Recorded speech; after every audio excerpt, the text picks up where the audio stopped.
안녕하세요. 오늘의 뉴스레터에 오신 걸 환영합니다. 최근 한국의 다양한 미사일 시스템이 해외 곳곳에서 상당히 인정받고 있다는 소식입니다. 아시아에 이어 유럽, 오세아니아, 남아메리카 4개 대륙에서 좋은 소식이 들려오고 있는 상황인데요. 오늘은 전 세계 사대륙을 지배하게 된 한국의 미사일 시스템의 활약에 대해 자세히 알아보겠습니다. 한국과 폴란드 방산협력 상징으로 꼽히는 천무 발사대가 폴란드에 실전 배치될 전망입니다. 지난달 20일 경남 창원 한화에어로스페이스 생산 공장에서는 짙은 녹색으로 칠해진 직사각형 상자 모양의 미사일 발사대가 모습을 드러내 전운이 감돌았는데요. 한화에 따르면 이 발사대는 폴란드에서 최종 조립돼 전선에 배치될 예정으로 폴란드와 작년 10월 기본 계약을 체결한 후 9개월도 안 돼 생산됐습니다. 계약에서 생산까지 보통 2-3년 걸리는 일을 한국은 놀라운 속도로 단기간에 해낸 겁니다. 다연장 로켓 천무는 한국과 폴란드 방산 협력의 대표적인 상징으로 폴란드의 경우 한국 엔지니어들을 데려가고 싶다고 할 정도로 천무에 만족감을 보이고 있다는 후문입니다. 앞서 주한 폴란드 국방무관 마르티슈니스 대령은 천무는 폴란드 육군에 역량을 제공하고 유럽 안보에 중요한 역할을 한다며 끈끈한 협력의 증명이고 앞으로의 협력을 위한 시작이자 의지라고 밝혔습니다. 실제로 이번에 폴란드로 출하된 천무 발사대는 폴란드 방산 기업이 생산한 차량 현지 사격 통제 시스템과 합쳐진 후 폴란드 동부 전선을 담당하는 육군 기계화 사단에 배치될 예정입니다. 그리고 앞서 4월에도 사우디아라비아가 한국에 천무 이문을 도입한 모습을 공개하면서 사우디와 방산 협력이 긴밀해진 사실을 확인할 수 있었는데요. 해당 사진에선 천무 MLRS에 사우디 육군 상징과 함께 878과 885번호가 각각 찍혀 있어 실전에 배치됐다는 사실이 외부에 처음 드러났습니다. 그런데 최근 호주에서도 천무 실사격에 너도나도 감탄하며 입이 떡 벌어졌다고 합니다. 최근 호주에서 진행된 2023 탈리스만 세이버 훈련에서 천무 실사격 시연을 보게 된 호주의 포병 장교들과 더불어 군 당국 관계자들이 감탄을 자아낸 건데요. 탈리스만 세이버는 미국과 호주가 주도하고 한미일 등 13개 동맹국이 중국을 견제하기 위해 2년마다 실시하는 다국적 연합훈련으로 이번에는 무려 3만 병력이 참여했습니다.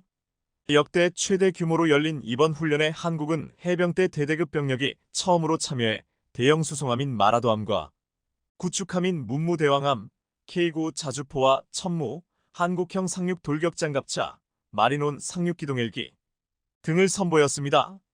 이 가운데 K9 자주포와 천무의 실사격 훈련을 진행했는데 고성능 미사일 무기인 천무를 해외에서 열리는 연합훈련에서 실사격하는 건 이번이 처음이라 더욱더 특별한 의미가 있었습니다.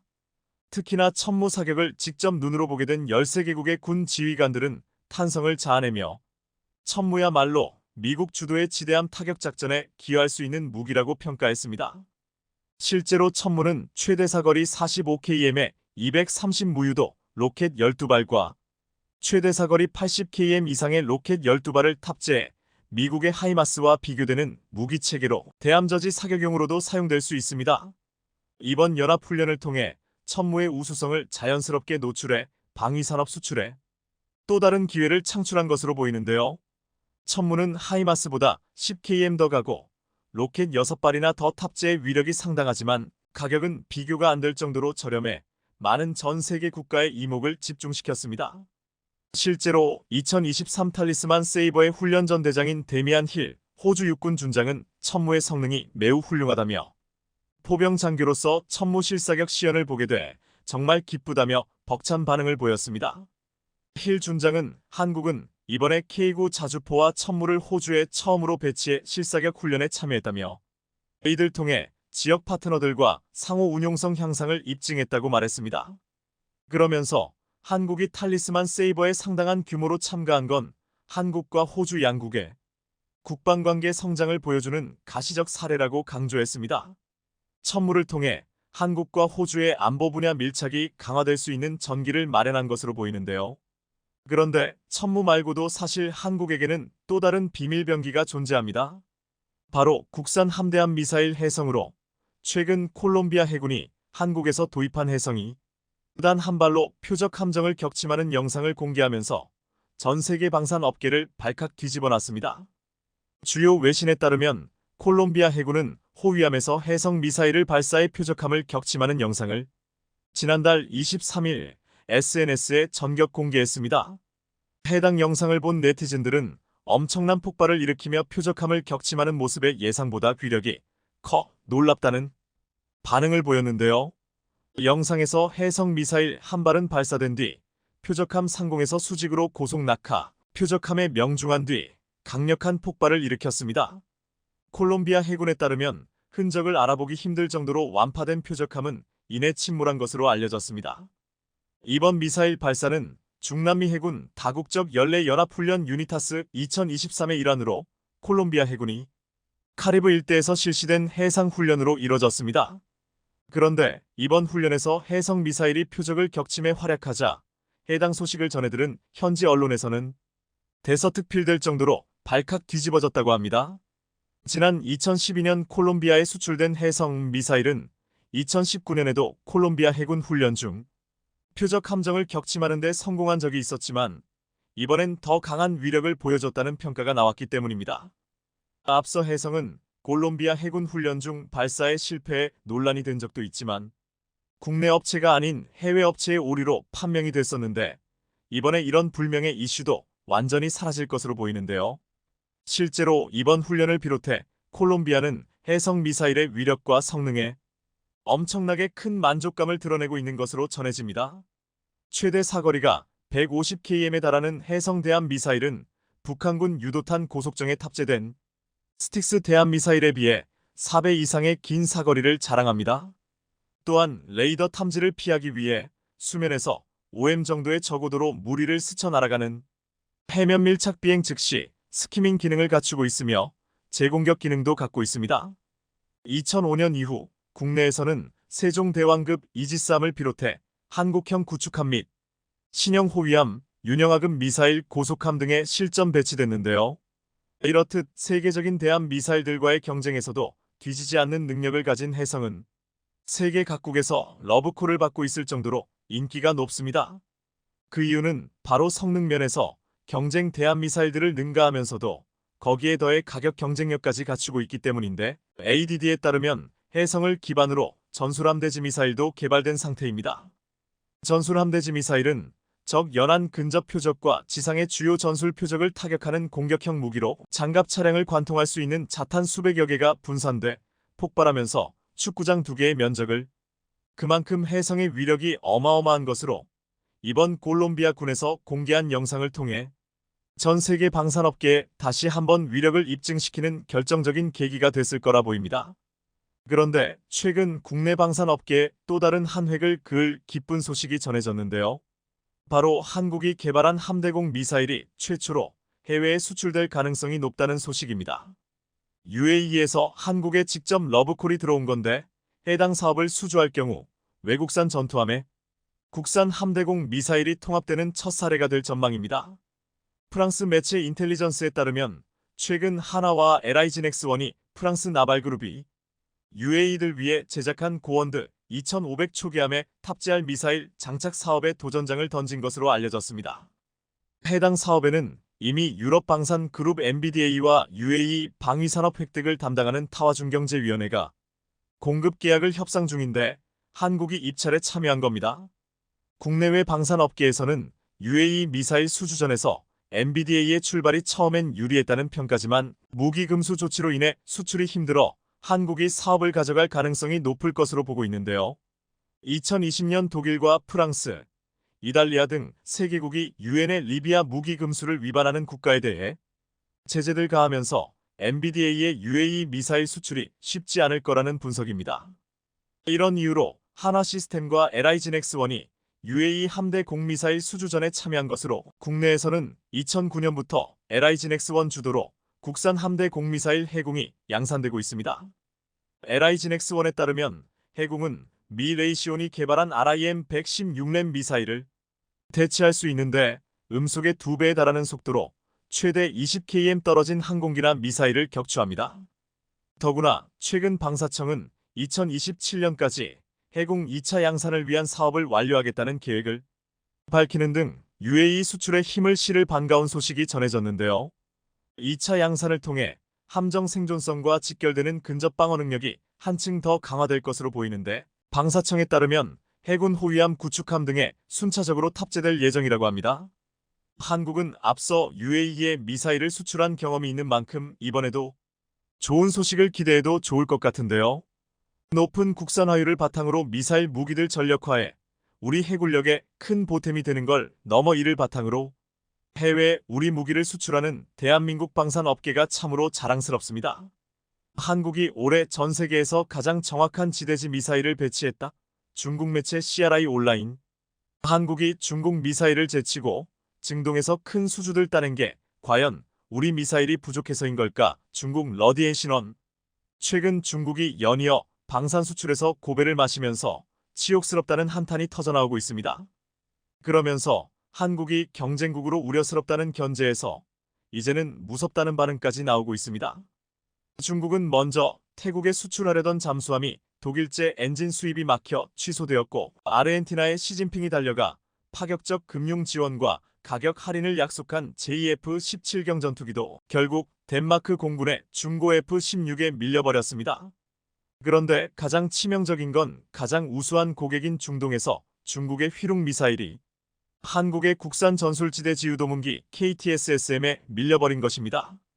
사우디와 UAE는 이미 중국 로켓 발사대를 가지고 있기에 중국산 미사일을 구입할 것이라고 굳게 믿고 있었습니다. 한국의 KTSSM 1단거리 탄도미사일 사거리는 180km로 중국산 휘룸 300은 사거리가 300km 가깝기 때문에 압도적으로 유리하다고 했습니다.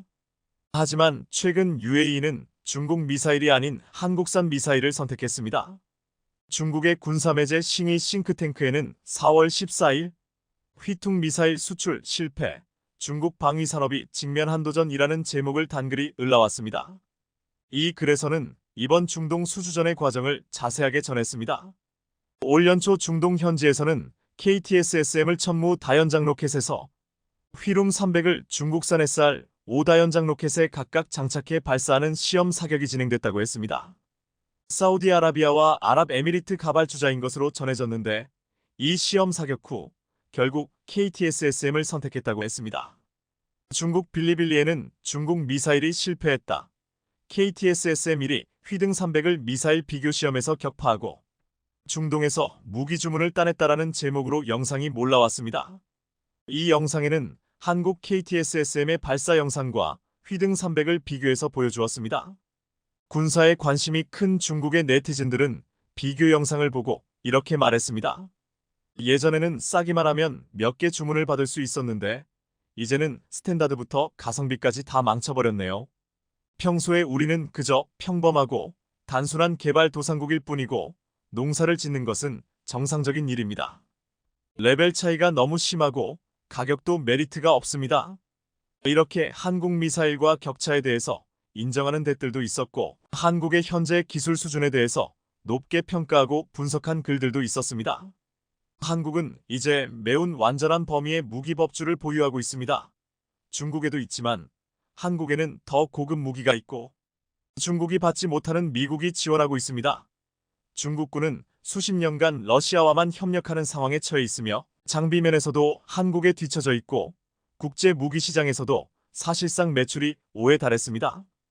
2023년 최대 무기 전시회, 중동 및 아프리카에서도 파키스탄조차도 주문을 하지 않았습니다.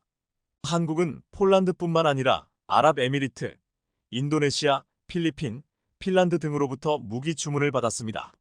어떤 사람들은 아직도 자신의 꿈에 취해 있습니다. 한국은 곧 극초음속 미사일을 갖게 될 것입니다. 현무사는 사거리가 1.000km가 넘는 극초음속 미사일이고 목표는 YJ-21입니다. 한국의 군대는 강하지도 약하지도 않다고 생각했는데 아마전 세계의 몇십 위 정도였을 거라고 여겼습니다. 그런데 알고 보니 2020년 기준으로는 세계 7위였는데 올해는 5위가 되었습니다. 지난 몇 년 동안 한국은 이 순위에 머물렀어요. 이전에도 상위 10위 안에 들었습니다. 중국 매체들은 휘룡 300의 성능은 뛰어나지만 미국산 로켓 발사대와 호환되지 않아 밀렸다고 했습니다. 하지만 사우디와 UAE는 중국산 발사대를 분명 가지고 있었기에 변명처럼 들렸습니다. 실제로 휘룸 300은 사거리가 300km로 KTSSM 180배보다 길지만 KTSSM이 성능과 사용성, 가격 등에서 훨씬 더 우수해서 선택되었다고 했습니다. 중국은 또한 지난해 4조 2천억 원 규모의 사우디 방공 미사일 수주전에서 한국의 천궁에 의해 중국산 LY-70 방공 미사일이 밀려버렸습니다. 그전에는 UAE에게 35억 달러 4조 6천억 원의 수주까지도 내주었습니다. 중국은 지금 거대한 중동 방산 시장을 한국에게 모조리 내준다면서 천궁과 천무에게 밀렸지만 앞으로 자주포는 내줄 수 없다고 말하고 있습니다. 사실 한국의 K9 자주포는 세계 최강이지만 중국은 중동에서는 자신들이 수주할 것이라고 떠벌리고 있습니다. 중국은 중국산 PLG 5자주포와 K9 자주포를 비교하면서 PLG 자주포는 이미 사우디에 수출된 바가 있기에 이것이 K9 자주포보다 훌륭하다고 주장하고 있습니다. 그런데 전문가들은 PLG-5가 정말 대단한 무기였다면 중국은 왜 이를 320대만 양산했냐고 따져 묻고 있습니다. 분명 이 자주포에는 심각한 결함이 있다고 했습니다. 중국은 PLG-5의 사거리가 50km이기 때문에 40km 사정거리를 가진 K9보다 우수하다고 주장했습니다. 하지만 50km는 애당초 일반 포탄과 PLG의 155포 구경으로 나올 수 없는 사거리기에 특수 사거리 연장탄으로 거리를 측정한 것으로 보았습니다. 실제로 K9 자준포도 사거리 연장탄을 써야 최대 사거리가 40km가 나오는데 중국의 자랑은 거짓인 것으로 여겨지고 있습니다.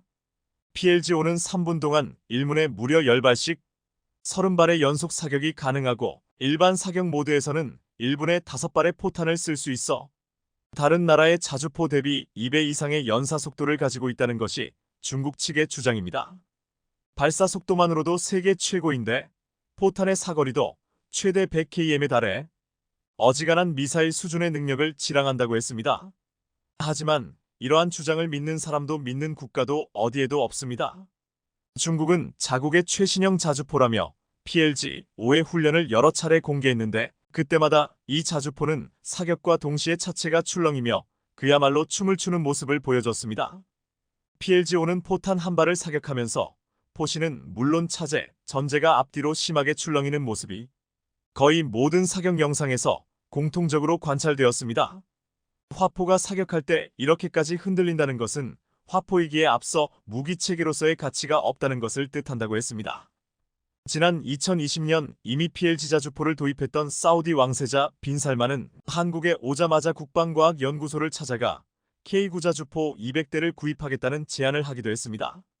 중국의 싱이 싱크탱크는 최근 한국산 미사일을 비롯해 각종 무기와 경합에서 연전연패하자 중국산 수출 무기의 품질 관리 성능, 데이터의 투명성 등을 냉정하게 돌아봐야 한다라고 말하기도 했습니다.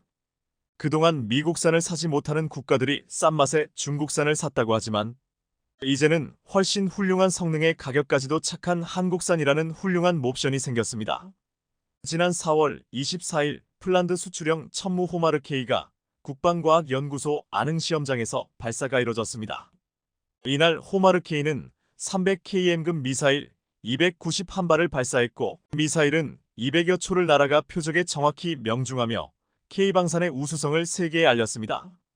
폴란드 군사 전문 매체인 디펜스24는 CTM-290은 에이테크임스 ATACMS와 동등한 KTSSM KEI즘 미사일 계열의 수출형이라고 소개했습니다. 이는 사거리를 약 300km로 늘린 전술지대 지유도 무기 KTSSM이 말한다며 미사일은 구경 600의 길이 4m, 무게 약 1.5T로 그중 3분의 100일 탄두 무게라고 디펜스24는 전했습니다. 중동의 국가들은 KTSSM-2를 구입했지만 이제 사거리가 35km로 늘어난 KTSSM-2까지 노릴 것이라고 했습니다. UAE 대통령은 다음 달 중순 한국을 찾아와 지난해 약속한 300억 달러 약 41조 원을 어디에 투자할지를 공개할 것이라고 했습니다. UAE는 2022년 중거리 지대공 미사일인 천궁을 35억 달러 약 4조 6천억 원 규모로 도입한 바 있는데 최근 북한과 협력해 탄도미사일 개발을 고도화하는 이란을 견제하려 한국산 무기의 추가 도입에 나설 수 있을 것으로 전망하고 있습니다. 이제 중동 국가들은 지대공, 지대지 미사일에서 중국을 완전히 배제하고 한국만을 바라보고 있습니다.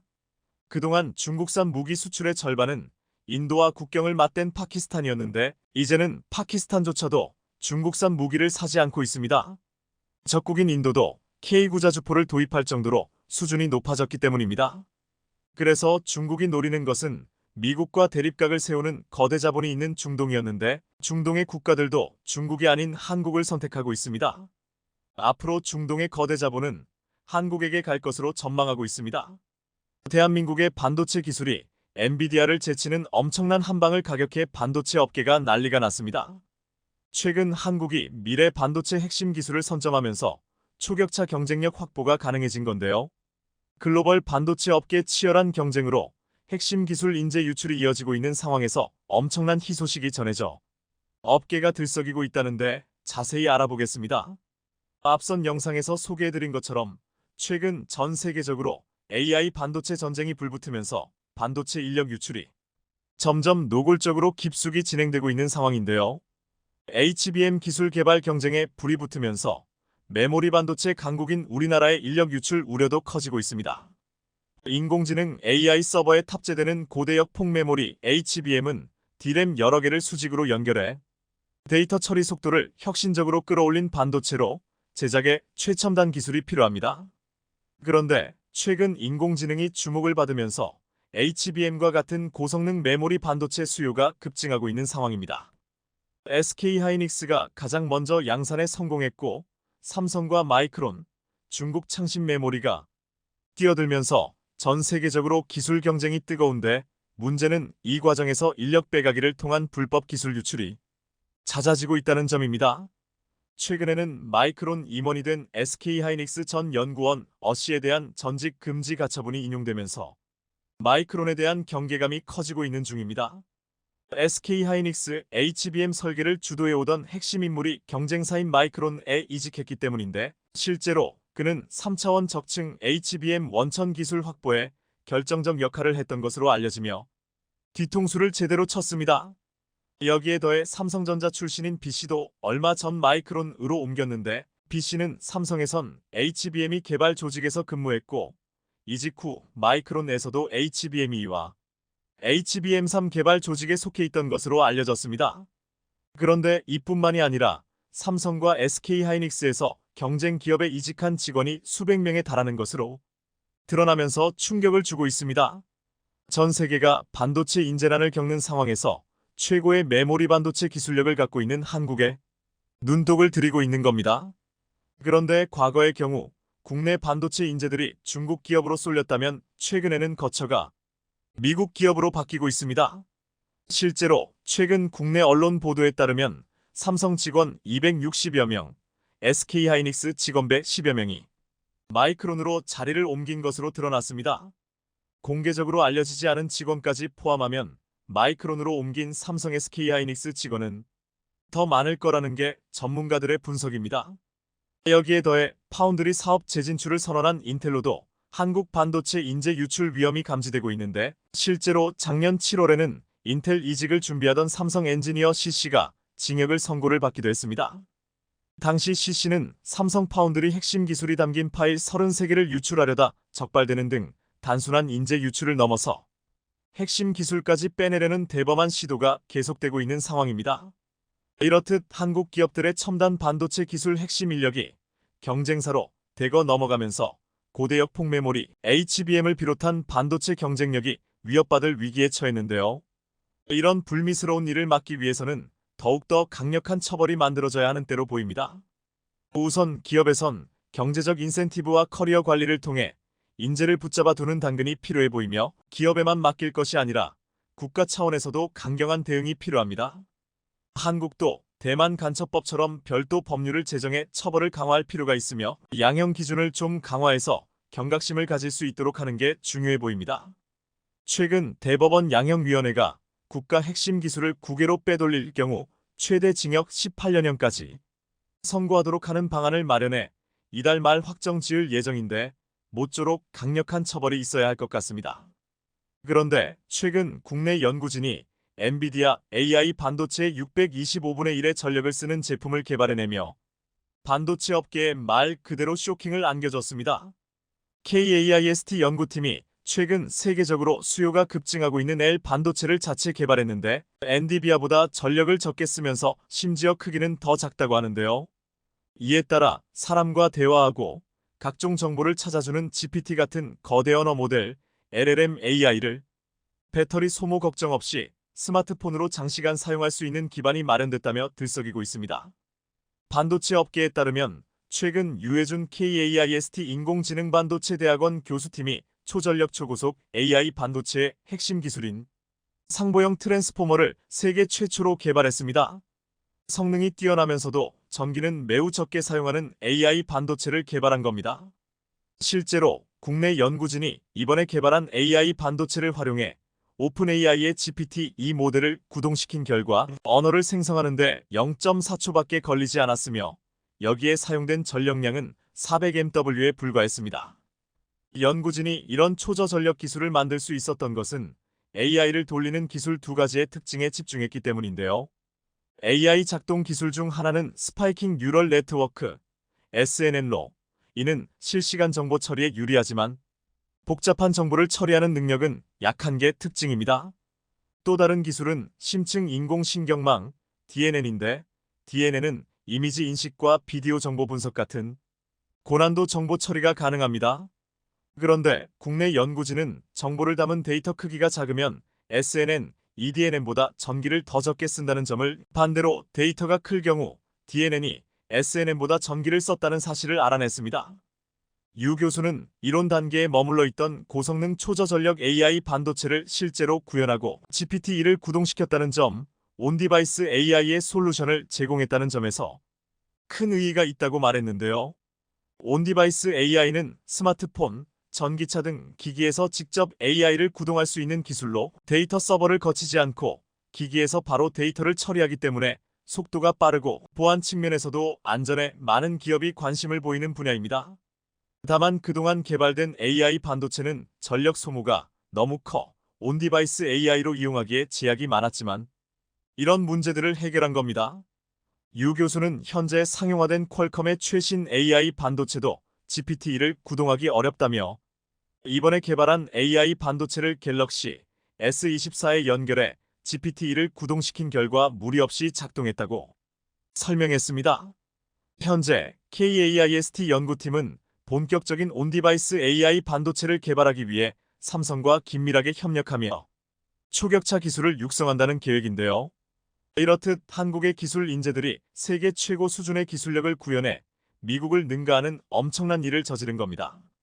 여기에 더해 최근 국내 연구진이 LLM 기반 절차 성능을 자동으로 평가하는 기술을 세계 최초로 개발해내면서 더욱더 활기를 띨 것으로 보이는데요. 이렇듯 이번에 절차 생성 AI 벤치마크 기술을 개발해내면서 빠르고 객관적인 절차 생성 성능 평가가 가능해질 전망입니다. 주요 언론에 따르면 지난달 전자통신연구원은 사람이 말로 작업을 명령하면 스스로 작업 절차를 이해하고 계획을 수행하는 절차 생성 인 AI 성능을 자동 평가할 수 있는 로타 벤치마크 기술을 개발했습니다.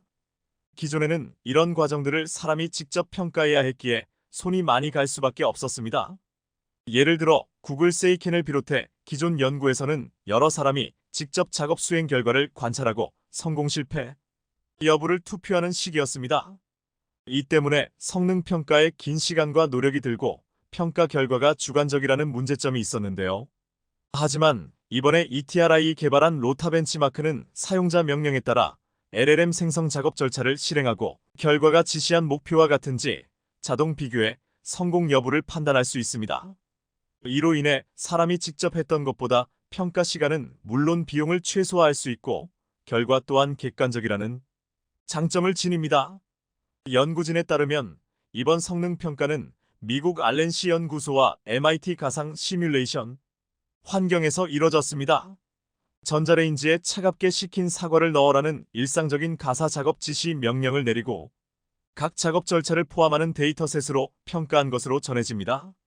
이번 기술 개발로 LLM을 이용한 로봇 작업 계획의 기술 성능 평가 시간은 물론 비용을 대폭 줄일 수 있을 것으로 기대되고 있는데요. 이런 가운데 최근 정부에서도 AI 반도체 지원에 나서는 등 민관 원팀을 만들어 반도체 정책 설정과 추진에 속도를 내고 있는 중이라고 합니다. 여기에 더해 국내 4대 그룹 중 유일하게 공채를 진행하고 있는 삼성도 올해 상반기에만 10,000명에 달하는 인력을 대거 수혈할 것으로 보이면서 반도체 인력 확보에 열을 올리고 있는데요. 글로벌 빅테크 기업들이 인력을 감축하고 있는 가운데도 삼성은 창업부터 이어온 인재 제일 경영 철학을 고수하며 올해도 대규모 채용 기조를 이어가는 겁니다.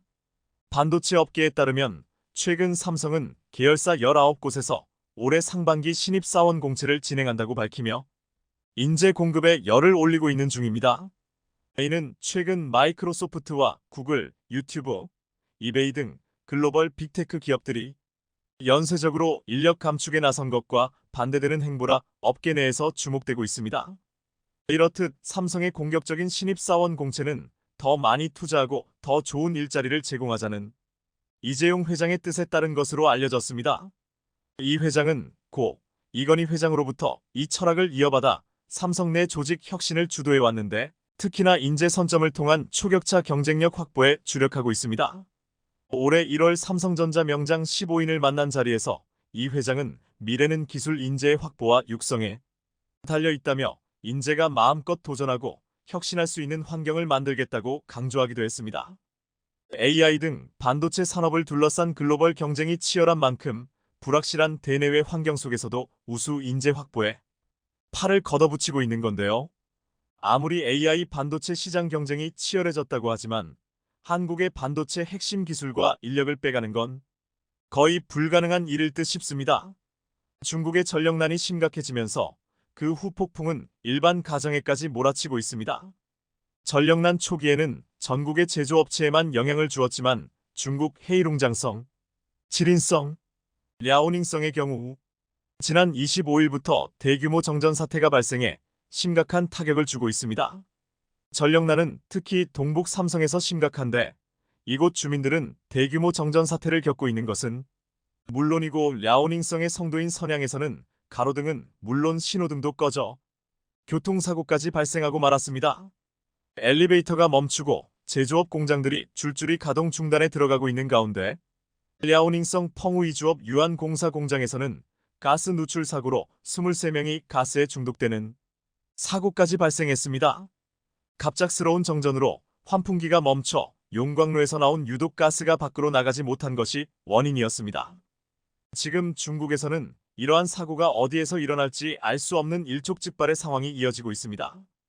현재 중국의 석탄 재고량이 앞으로 2주 정도밖에는 버틸 수 없다는 분석도 나왔습니다. 심지어 중국 내 발전용 석탄의 가격은 1600위안 안팎까지 치솟았는데 이것은 지난해 초와 비교하면 3배가량 폭등한 것입니다. 시노링크 증권은 이달부터 내년 2월까지 중국의 발전용 석탄은 무려 2억 2.200만 톤, 3억 4.400만 톤가량이나 부족할 것으로 전망했고 조만간 특단의 조치가 없는 한 현재로서는 중국의 전력난 사태의 출구가 보이지 않는다는 의견이 지배적입니다. 심지어 이 사태는 시진핑 주석조차 해결할 수 없다는 이야기가 나오고 있는데요. 중국은 지난해부터 시진핑 국가주석의 지휘하에 에너지 소비 총량과 탄소가스 배출량을 각각 13.5%와 18%씩 감소시키겠다는 목표를 지방정부에 하달했습니다. 하지만 실적 점검을 해본 결과 목표를 달성하기는커녕 작년보다 에너지 소비가 도리어 늘어나고 말았습니다. 이렇게 되자 광둥 푸젠장수 등 9개 지역에서는 중앙당으로부터 1급 경고를 받았고 저장 헤이룸장 랴오닝 등 10개 지역엔 2급 경고가 내려진 바 있습니다.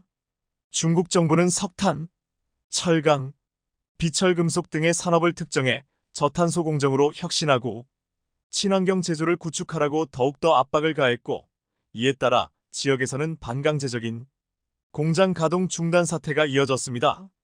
특히 랴오닝 지린 헤이룽장 등 동북 삼성 일대는 최근 들어 바람이 잦아들면서 풍력 발전량이 급감했는데 여기에 중국 정부가 호주산 석탄 수입을 금지하자 석탄 발전 의존도가 높았던 동북 삼성이 직격탄을 맞은 것입니다. 저탄소 공정으로의 혁신을 기술이 아니라 명령을 통해 해결하려는 시도가 놀라운데요. 해외에서도 중국의 이번 전력난을 보고 터질 게 터졌다는 반응입니다. 중국 특유의 계획 경제의 민낯이 드러났다는 것인데요.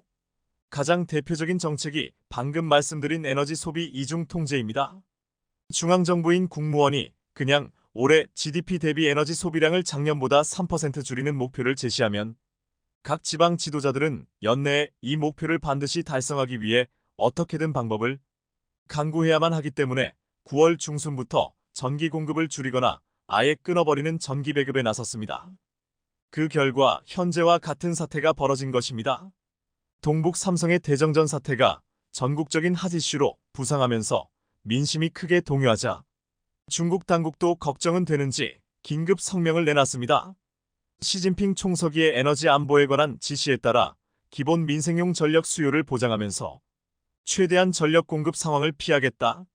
사실 이번 전력 대란의 출발은 시진핑 주석이 주창한 탄소 배출 저감 정책이었는데 대정전 사태의 해결도 최고 지도자인 시진핑 주석의 은혜로 선전되는 것이 바로 중국입니다. 이 같은 사례는 사실 과거에도 있었습니다. 현대 중국의 역사에서 계획 경제의 경직성이 가장 큰 비극적 결과를 초래한 것은 마오쩌둥 집권기에 추진된 대약진 운동 때였습니다. 당시 중국 전역이 중앙이 하달한 철강 생산량이라는 목표 달성에 꼴몰한 나머지 멀쩡한 기계와 농기구를 용광로에 넣고 쓸모가 없는 저질철을 생산했는데 이러한 어리석은 정책으로 결국 경제가 피폐해지면서 수천만 명이 아사하는 비극으로 이어졌던 것입니다. 일각에서는 이번 전력 대란 사태야말로 작은 문제가 커져서 커다란 사태로 비화할 때까지 누구도 용감하게 나서 노선 수정을 건의하기 어려운 사회주의 체제의 한계를 보여줬다고 분석합니다. 이번 전력난은 중국에 투자한 글로벌 기업들에게도 막대한 피해를 주고 있습니다. 테슬라의 부품을 공급하는 업체와 폭스콘 계열사, 세계 최대 파운드리 TSMC를 포함해 대만 제조 공장 상당수도 멈춰버렸습니다. 그런데 이번 전력난으로 누구보다 직격탄을 맞은 곳은 애플과 대만입니다. 중국 내 애플 파트너 업체들이 공장 가동을 중단했기 때문입니다. 아이폰용 마더보드를 만드는 유니마이크론 테크놀로지는 세계 자회사의 가동을 중단했고 스피커를 만드는 콘크래프트 홀딩도 가동을 중단했습니다. 애플 제품을 조립하는 대만 폭스콘의 자회사 이슨정밀공업 역시 중국 장수성 쿤산 공장 라인을 중단했습니다. 이 사태가 장기화되면 될수록 아이폰 13 초기 공급 물량에 커다란 차질이 발생할 우려가 나오고 있는 것인데요. 애플은 삼성 폴더블폰의 세계적인 흥행에 안 그래도 마음이 급할 텐데 공장이 멈춰서는 암초까지 만난 것입니다. 그런데 특이하게도 한국의 반도체와 배터리 기업들은 멀쩡히 가동되고 있습니다. 현재 한국의 반도체 기업 SK하이닉스의 디램 생산량의 50% 수준인 월 17만 장의 웨이퍼가 중국 우시 공장에서 생산됩니다. 반도체 공장을 운영하기 위해서는 막대한 양의 전력이 필요하기 때문에 일각에서는 SK하이닉스의 중국 우시 공장도 피해를 보는 것이 아니냐 하는 우려가 나왔습니다. 하지만 SK하이닉스는 현지 공장 운영에 전혀 문제가 없다고 자신감을 보였습니다. 지난 28일 열린 반도체 연대협력 협의체 출범식에 참석한 SK하이닉스 사장은 중국 전력난 영향을 묻는 기자 질문에 당사 오퍼레이션에 전혀 지장이 없다며 아무래도 반도체라고 신경을 써주나 보죠. 라고 답했습니다. 이 같은 대답은 사장이 공개석상에서 언급한 내용이기 때문에 상당한 의미가 있습니다. 업계에서는 반도체 산업에 사활을 걸고 있는 중국이 한국의 반도체 생산에는 적어도 차질이 없도록 전력 공급을 위해 특단의 조치를 취했을 가능성이 있는 것으로 분석하고 있습니다. 일단 당장 중국에서 사용해야 할 반도체도 부족한 상황입니다. 중국의 국영 반도체 기업 칭화윤이마저 파산한 상황에서 한국의 반도체 공급마저 끊어진다면 중국 산업 전체가 멈출 수도 있습니다. 또한 글로벌 반도체 부족의 책임이 중국에게 돌아갈 수도 있습니다. 뿐만 아니라 최근 들어 삼성과 SK는 반도체 공장을 미국으로 이전하는 추세입니다. 이런 상황에서 전기마저 끊는다면 중국 지방정부의 막대한 예산과 고용을 책임지는 한국 반도체 기업들이 순식간에 빠져나갈 수 있는 빌미를 제공하게 됩니다. 이 밖에도 LG화학과 LG에너지솔루션은 중국 장수성에 2차전지, 양극재 생산 공장과 배터리 생산 공장을 각각 두고 있지만 전력에 대한 문제 없이 공장을 가동하고 있는 상태입니다. 결국 중국 입장에서 자국민이 죽어나가고 민심이 악화되는 상황에서 대만, 일본, 미국 기업이 전력은 끊어도 한국 기업들의 눈치를 보며 어떻게든 전력을 제공하고 있는 상황이 되었습니다. 중국 시진핑 주석은 내년 2월 베이징에서 열리는 동계올림픽 때 전 세계의 베이징의 푸른 하늘을 보여주겠다는 계획을 갖고 있습니다. 친환경, 저탄소 경제의 성과로 맑은 하늘을 과시하려는 것입니다. 그런데 이 때문에 오히려 대정전 사태라는 국제적 망신만 당하고 말았습니다. 더구나 이러한 중국의 대정전 사태는 중국 내부의 문제에 그치는 것이 아니라 중국에 투자한 글로벌 기업들의 생산에 상당한 차질을 주었고, 안 그래도 베트남, 인도 등으로 탈중국 현상이 나오고 있는 상황에서 이번 정전 사태는 이를 더 가속화시키는 빌미가 될 수도 있습니다. 이 상황에서 아직까지 피해가 적은 곳은 한국의 반도체와 한국 배터리 공장들, 그리고 수혜를 본 또 한 곳은 한국의 맑은 하늘뿐인 것 같습니다. 중국의 전력난과 대정전 사태 덕분에 한국 국민들이 모처럼 맑은 하늘을 보고 있기 때문입니다. 오늘 준비한 소식은 여기까지입니다. 댓글을 통한 여러분들의 많은 의견 기다리겠습니다. 많은 분들의 생각이 모였을 때 진정 가치 있는 지식이 완성될 것입니다. 시청해주셔서 감사합니다.